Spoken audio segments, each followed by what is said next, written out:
Hi everyone, thanks for joining me today at our career tips. And this is Ning.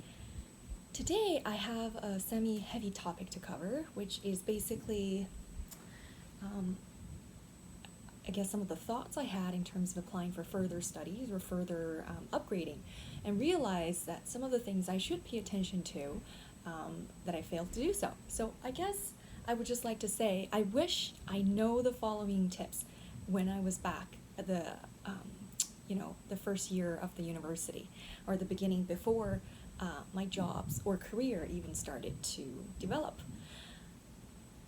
Anyways, without further ado, let's look at what are some of the tips.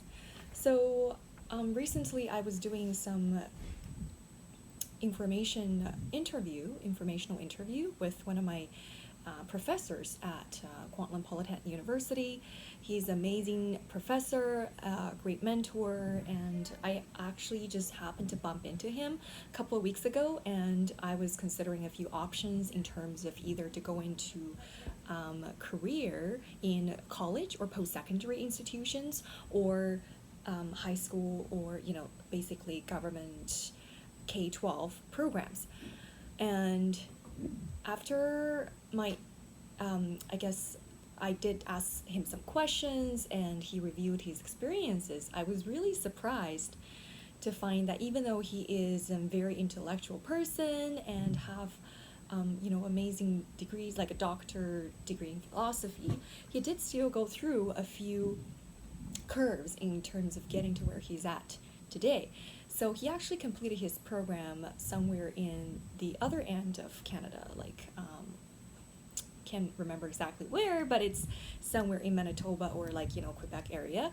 But I guess he is willing to travel and commit and look at opportunities throughout the whole country and even U.S. And it took him roughly about half a year or a couple months before he can finally able to have a full-time solid career. So that was, surprising to me because he's very accomplished, got scholarships, full, basically no tuition fees, it's all waived. But still, even that, he needs to really jump to the opportunities when it's not as ideal, I would say, And he's an immigrant, he speaks Chinese, but the part that he is just willing to take on a philosophy degree is huge because, as many of you know, philosophy is sort of a tough thing to get to the end of the tunnel because you don't really know exactly, unless you're going to be a professor, which opportunities are limited as well. There's not a whole lot of options out there, but I guess like he mentioned, he have really amazing mentors and encouraging him and supporting him throughout the way, and he has been extremely confident in terms of what he wanted to do. So I guess what I wish, and he mentioned similar things, I totally agree, is that nowadays a lot of young people just a little scared or almost too scared of the chances of getting jobs, that they actually decided to go into some field just because of the outlook or the hot field. The research, they says, the research indicates only 10% of these people gradually get jobs. Then they decided to, I'll just give up on that one because it's not practical. He said at the beginning stage, and I totally agree, that perhaps you should be a little bit more open-minded and just really be confident in what you want to do and follow your passion, like many other advisors said. But here I'm just trying to emphasize again that I think it's a good thing. I wish I knew. When you first starting university, it's best to really have a really open mind and explore.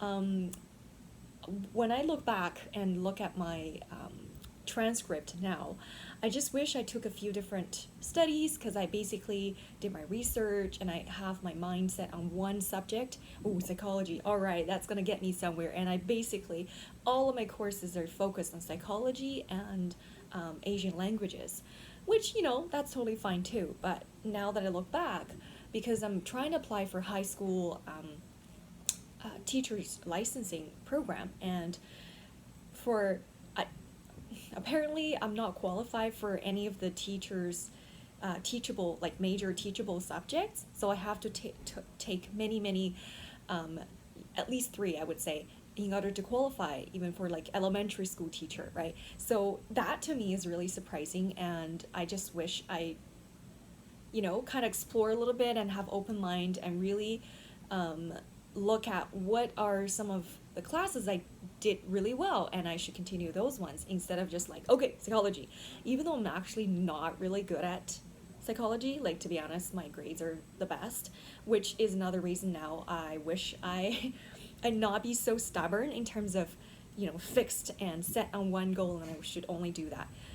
Because now the problems are one, I don't have a whole lot of other subjects to qualify for teachers licensing program, and two, if I do need to go further, maybe in a graduate program, my grades aren't too good to go into those. Even though I have the interest and passion and potentially a good outlook in future career, just those are not my strength. Like the subject themselves, like psychology, I'm not exactly like the best academic wise, right? So that's the second point. And the third is right now it's almost too late. Not exactly. I would always tell my clients better be late than never, but I have to say it is still unfortunate because now I have to look back or perhaps take a few courses while I have a lot of other responsibilities to fulfill. I have to take care of my kid, make sure pay the rent or mortgage. So there's a whole lot of other factors, and to be not working and not paying anything and just go back to school is a huge, I would say, not sacrifice, but it is, sort of you have to weigh, and that's why I think now it's a bit tough for people to decide to go back to school, just for that, just for those reasons. You have to almost give up your steady salaries and pay and to further, and without even knowing if that's going to really pay off, right? So again, the first tip is really have an open mind at the very beginning of this, at the beginning stage of your degree, and really try out, don't be so fixed on one goal, and really just explore, look at a few different subjects, really try them out, look at which ones you did well and you're passionate about, then you continue and further pursue those, right? And then maybe at a later stage, I wish I did a little bit more, networking things with my professors, or really get to know them and really get to know what sort of in-depth future training I should be doing instead of going all scattered around and doing all sorts of things. So if you do plan to go into graduate programs, I highly recommend you to start really building those relationships, maybe the second year, third year, or as early as you can. If you already have a clear mind and you're really good at whatever subjects you're interested in, please just go, pursue that. Talk to your professor. I know it's huge classes in big schools like UBC, SFU, but it's essential for your success in order to be able to accepted into the graduate program. You have to have a pretty good relationship with one of your professors, and obviously really have a good GPA, right? So keep all these things in mind, and please don't be scared of the future or look too deep into these stats like, oh my gosh, the research says, or here's the data, and if you graduate from philosophy doctorate degree, you're not going to get a very good career.